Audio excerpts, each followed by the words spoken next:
It's August 2024. As I record this video, airports are jammed and we're likely headed towards a record number of flights during the summer holiday season. While pretty much everyone loves a vacation, it's not uncommon for people to dislike the means of travel required to get there. And when it comes to flying, that's typically the most feared mode of transportation for many. Approximately 40% of people have a fear of flying, while only 5% of people have what is known as aviophobia, which is a fear of flying that's so severe they're unable to fly. And like anything uncomfortable that you avoid, the longer you avoid it, the more it gets reinforced in the brain that the particular task you're staying away from is scary and should be avoided. So unfortunately, attempting to return to flying is likely going to cause even more anxiety initially. But before I dive into how to deal with flying anxiety, I'll start by briefly exploring why a fear of flying is so common. From an evolutionary perspective, it's understandable why we fear heights, as this can pose a serious risk to our safety. And when you factor in that we aren't like most birds who are born to fly, it's understandable that we can feel completely helpless and out of control whenever our feet aren't firmly planted on the ground. So it makes sense. There's a natural fear response.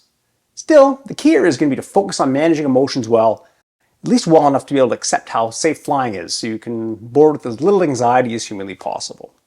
So for our first step, it's important to learn anxiety reduction strategies. And today, we're going to focus on 3 primary skills: deep breathing, relaxing self-talk, and examining evidence. With deep breathing, you can follow many different breathing schedules, but the main goal is simply to get slower, deeper breaths. If you're comfortable following a breathing schedule while on a plane, I encourage you to breathe in for 2 to 3 seconds, hold your breath for 2 to 3 seconds, and exhale for 2 to 3 seconds, with a goal of doing this 10 times before returning to normal breathing. If you feel awkward doing this in front of others, I encourage you just to focus on breathing more slowly and deeply. Deep breathing is important as it can help to lower your heart rate and blood pressure, as both become elevated when you feel highly anxious. As your heart rate and blood pressure begin to drop, it helps to relieve some of the physical symptoms from feeling anxious. The next step is to begin calming the mind. What you say to yourself in your head is critical at this stage. It's going to help influence whether your feelings of anxiety get better or worse. For example, self-talk at this stage could be something like, "Oh my God, I can't stand this. I have to get off this plane. The panic attack is probably going to get worse." So the goal at this stage is to have something calming that you can say to yourself. And it's usually best to figure these things out beforehand, as it's definitely going to be more difficult to come up with something when you're feeling panicked.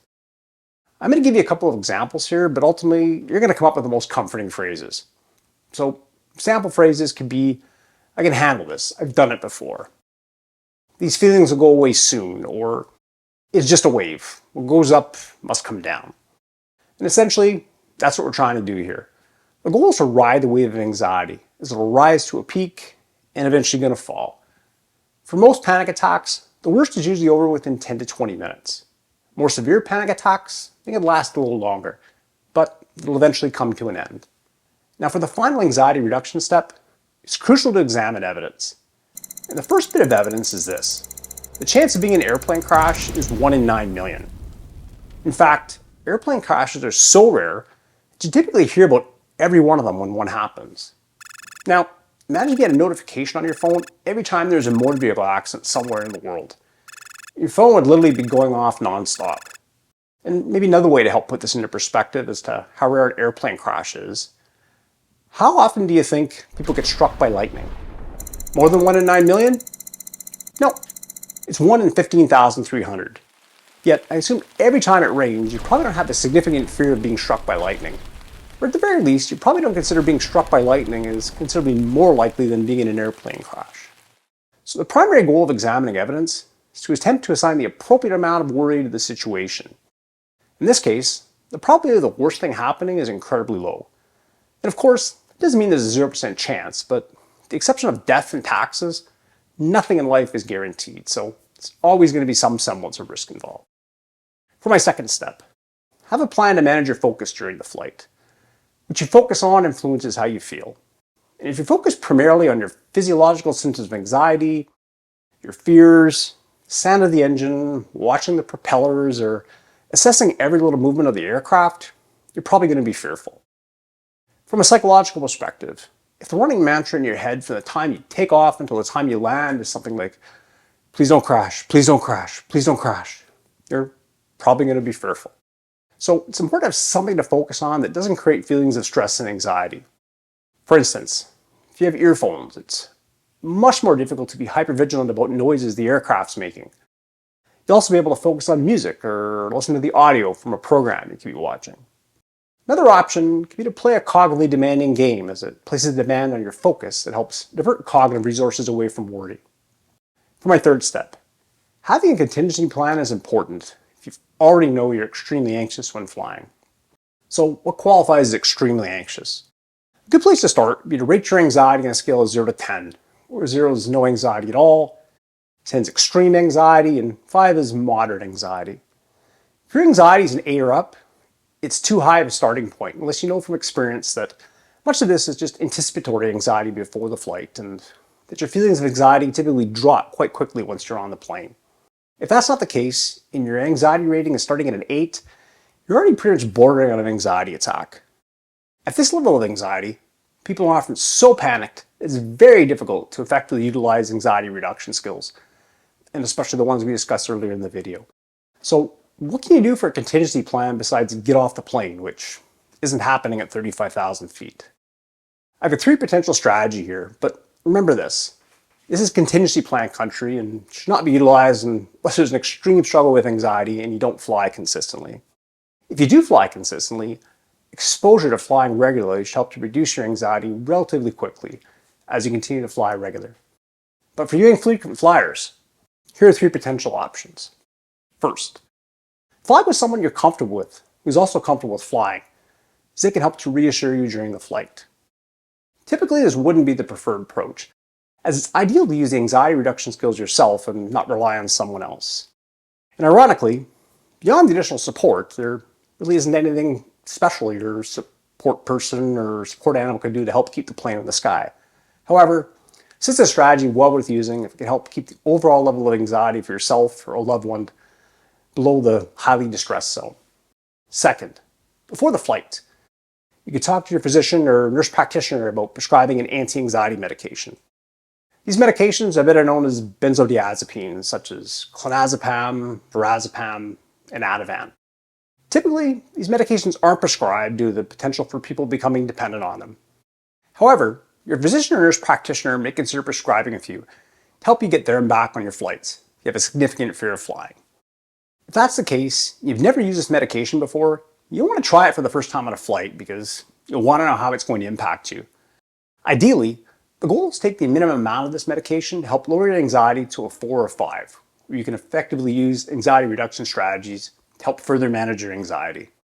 A third potential contingency plan, and once again, let me stress, this is contingency plan territory for extreme anxiety, would be to have an in-flight drink or 2. Provided, of course, alcohol isn't a pre-existing issue for you. An alcohol or drink or 2 can help to lower inhibitions, can help to lower your anxiety into a 4 or 5 range and make it easier to utilize the anxiety reduction strategies. And of course, if you've already taken a benzodiazepine medication, you shouldn't be mixing this with alcohol. I'm talking to you, Phil and Sandy Sullivan. Hopefully you're both also paying attention to your son's anxiety reduction strategies at the start of this video. But anyhow, before I close this section out, it's important to have a contingency plan if you struggle with significant distress, as experiencing a panic attack could lead to a strong desire to leave the situation. And obviously it's something you don't want to do once you've boarded the plane, and definitely can't do once the plane's taken off. And for my fourth and final step, if given the opportunity, fly more often.